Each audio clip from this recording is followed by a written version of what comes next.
Le Festival international des arts de la marionnette est de retour pour une nouvelle édition cette année après avoir pris une courte pause. Et ce matin, on a la chance de recevoir la responsable des communications, Elisabeth Godreau, et le co-directeur artistique du festival, Dany Lefrançois, pour nous présenter cette 13e édition. Alors, bienvenue à tous les deux à l'émission. Ça va bien? Très bien, oui. merci. Donc, avant de tomber dans la nouvelle édition, j'aimerais qu'on remette de l'ordre un peu dans le dossier parce que le festival, on était habitué, ça revenait tous les ans. Et là, à un moment donné, il y a eu une pause, il y avait eu une histoire dans les médias également. Qu'est-ce qui est arrivé exactement avec le festival? Donc, en fait, la dernière édition a eu lieu en 2012. Ouais. Donc, ça fait 3 ans que le festival n'a pas lieu. Par contre, c'est un festival qui est biennal. Donc, c'était à tous les 2 ans. OK. Donc, seulement une année là, qu'on a passé pour bien se préparer. Parce que le festival, maintenant, est repris par le Théâtre La Rubrique, Oui. qui est situé à Jonquière. Donc, pour bien se préparer pour cette 13e édition-là, on a une année qu'on a passée pour aussi les demandes de subventions, pour être en mesure de faire nos devoirs, en fait, puis de lancer une 13e édition qui était solide, autant pour garder la rubrique, mais pour aussi être à la hauteur des attentes des festivaliers. Ouais. Donc, prendre le temps de bien faire les choses pour Ouais. cette 13e édition. Puis c'est une nouveauté aussi que le Théâtre La Rubrique prenne en charge le festival. Oui. Qu'est-ce qui a poussé la compagnie à agir comme ça? En fait, le Théâtre La Rubrique est en région, est un leader depuis 36 ans. Donc, dans le milieu culturel au Saguenay, c'est Ouais. vraiment un pilier. Puis, le Théâtre La Rubrique ne pouvait pas concevoir que ce festival-là quitterait la région parce qu'il savait que c'était très important pour les gens de la région de garder ce festival-là, puis à l'international aussi, parce que ça a toujours été un festival avec un volet international. Donc, il y a un petit comité de relance qui s'est formé avec plusieurs intervenants dans le milieu culturel, les gens du Théâtre Cri, entre autres. Le théâtre à bout portant, le théâtre OK. La Tortue Noire. Fait que les compagnies de théâtre se sont regroupées Exactement. pour... Exactement. Puis au niveau de la structure, c'est vraiment le Théâtre La Rubrique qui était le mieux... Le plus solide. Le plus Ouais. solide, puis qui avait la structure qui était, en fait, la mieux pour le festival au niveau des employés, entre autres. Puis au niveau de sa présentation, parce que le Théâtre La Rubrique présente des spectacles de septembre à mai. Ouais. Donc, la période estivale est une période plus tranquille. Donc, ça nous permettait de septembre à mai, de faire du théâtre. Puis après ça, pendant l'été, bien, se focusser sur le festival. Donc, Ça vient boucler la boucle, ça vient compléter l'année, finalement. oui, exactement. Mais il faut dire que le festival avait lieu par le passé en septembre. Et c'est une des raisons qui fait qu'on offre maintenant, cette année, la 13e édition Oui. en plein été, au mois de juillet. Ouais. Donc, on en profite pendant les vacances, pendant Oui. la saison estivale pour venir vivre cette 13e édition, ce festival-là. Donc, est-ce que ça a changé la formule du festival ou on conserve quand même la même ligne directrice des années précédentes? On a vraiment la même ligne directrice au point de vue artistique. OK. Je te dirais que le petit changement, c'est peut-être qu'on privilégie un rapport de proximité des citoyens, des gens, avec les artistes. Donc, on a privilégié des salles un peu plus petites pour que les gens soient près des marionnettes. Même dans les spectacles extérieurs, donc on privilégie des projets qui permettent peut-être même des rapports directs entre les artistes et les spectateurs. Donc les spectateurs peuvent poser des questions, peuvent vraiment démystifier les arts de la marionnette. Oui. Donc, c'est vraiment 13e édition, c'est ça, qui va être, comment je dirais ça, la formule habituelle, mais des nouveautés qui sont apportées quand même par le théâtre, la Oui. rubrique. Oui. Justement, qu'est-ce que ça apporte comme changement Oui. d'avoir changé de responsable? Bien, c'est un retour aux racines aussi, parce que le Théâtre La Rubrique respecte beaucoup l'histoire. C'est un festival qui a été fondé en 1989. On tient vraiment à ce que l'histoire fasse encore partie de l'ADN du festival. Puis nous, bien, on arrive avec la 13e édition. Puis c'est nous qui prend le flambeau puis qui continue avec pour cette 13e édition-là. C'est sûr qu'on a une certaine expertise dans le milieu culturel, Oui. donc on essaie évidemment d'en prendre avantage aussi, puis avec une co-direction artistique. Donc, Benoît Lagrandeur, qui est le directeur artistique du Théâtre La Rubrique, joint ses forces avec celle de Dany. Dany qui a évidemment un bel historique dans le domaine des marionnettes, donc des arts de la marionnette. Alors, je pense que c'est vraiment les deux expertises du théâtre le domaine du culturel, le domaine des arts de la marionnette, puis...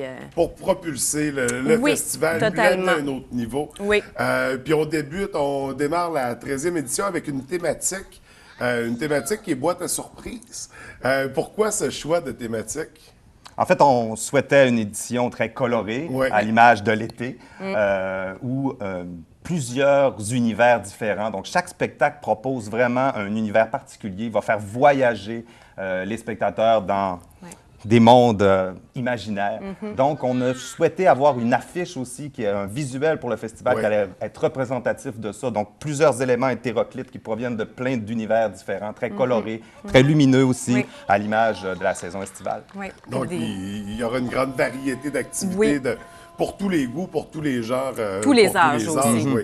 Oui, parce que ça demeure un festival familial. Là. C'est vraiment une expérience à venir vivre avec les enfants, les tout-petits, les plus vieux. Pas uniquement familial, Oui. je dirais, parce qu'il faut dire, on va surprendre les adultes, mais presque la moitié de la programmation s'adresse au public adulte. Parce que OK. les arts de la marionnette aujourd'hui s'adressent beaucoup aux adultes. Les marionnettistes, en 2015, ont le goût de créer des spectacles avec des thèmes particuliers, avec des rythmes particuliers qui vont justement plaire aux spectateurs adultes. Donc, on espère que, en fait, on lance l'invitation à tous les adultes qui peuvent venir en couple ou en amis, venir assister et découvrir les arts de la marionnette contemporains.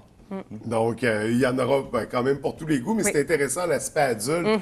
Donc, on peut s'attendre à une expérience qui nous amène encore plus loin, des sujets Plus abordés matures. plus, ouais, c'est ça, plus mature, plus intense. Oui.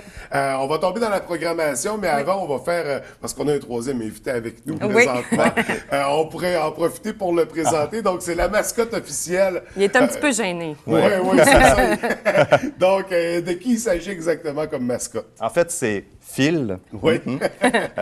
qui est en fait l'espèce de fil conducteur de notre programmation, le fil conducteur du festival depuis le tout début, depuis 1989. Donc, on peut même le reconnaître. Il fait partie du logo officiel Oui. du Festival international des arts de la marionnette à Saguenay. Oui. Puis les gens le reconnaissent, les enfants le reconnaissent. Donc, on essaie de le traîner quand on fait des petites activités comme ça, C'est ça, de il promotion ou accompagne, autre. puis, Exactement. Puis souvent, ça ouvre la porte à une discussion. Donc, c'est qui ça? Ou je peux-tu le prendre? Ou... Fait que c'est agréable de le traîner avec nous. Donc, Phil, qu'on verra un peu partout tout au long de la programmation.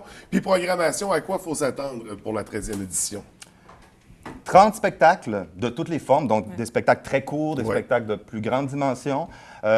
Une programmation extérieure qui est sur 3 jours, donc 12 spectacles dans la programmation extérieure, dont la majorité sont gratuites. Des spectacles très particuliers qui s'adressent à la famille.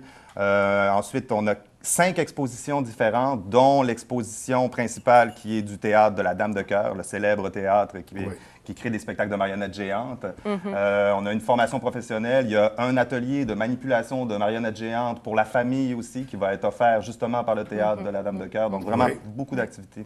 Des belles activités aussi au Parc de la Rivière-aux-Sables. On parlait tout à l'heure des adultes. On a un spectacle qui s'appelle Golden Gala qui va avoir lieu sur la terrasse du Cabaret Hydro-Québec, qui en fait le pavillon Niki Toutagan.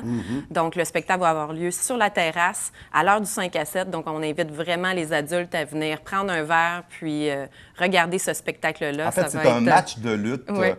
En fait, c'est les objets qui se battent pour gagner le titre de grand roi objet. Et donc, c'est les objets de la vie courante là, qu'on achète au Dollarama ou OK. au Walmart Ouais. qui se mettent au défi. Et que c'est vraiment un match de lutte. Il y a les commentateurs en direct, la musique pimpante, les top modèles, même aux entractes. Donc, ça va être assez humoristique et très pimpant comme activité. Donc, des concepts assez éclatés Ah oui. à Oui. découvrir pendant la Un programmation. spectacle dans un conteneur aussi qui va être au Parc de la Rivière-aux-Sables. Sinon, on a des petits lieux de diffusion. Dany parlait tout à l'heure de justement le rapport de proximité entre le Oui. festivalier et les marionnettistes.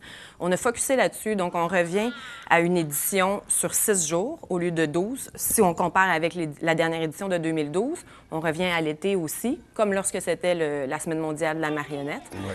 Puis, c'est ça, des petits lieux de diffusion. Notre plus grande salle, en fait, c'est la salle Pierrette-Gaudreau, mais en tant que théâtre La Rubrique, comme c'est notre cour arrière, on ne pouvait pas s'empêcher de programmer des spectacles à la salle Pierrette-Gaudreau. Donc, c'est pour ça le container, c'est pas pour les claustrophobes en passant, mais ça va être ce genre de rapport-là de proximité qu'on veut créer avec les gens, puis pour que les gens se réapproprient aussi ce festival-là en région. C'est pour les touristes aussi, c'est pour ça que l'été, ben bon, c'est une période plus propice aussi pour attirer des touristes, mais on veut que les gens là, de la région vraiment là, soient fiers de ce festival-là, puis de son retour, puis qu'ils viennent célébrer le retour du festival avec nous. Et il faut en être fier parce que c'est un festival qui a une grande renommée internationale.